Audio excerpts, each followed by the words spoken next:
We're back in the Oxford landscape to take a look at the sarcophagus we identified during our last dig. And we've got two important questions to answer. Can we identify the bones that the farmer placed back in that sarcophagus?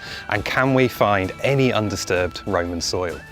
And this is also a fantastic opportunity for Naomi to sample the soil both around the coffin and underneath.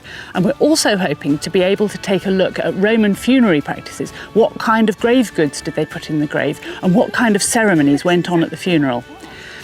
And this time we've got less than 3 days to do it.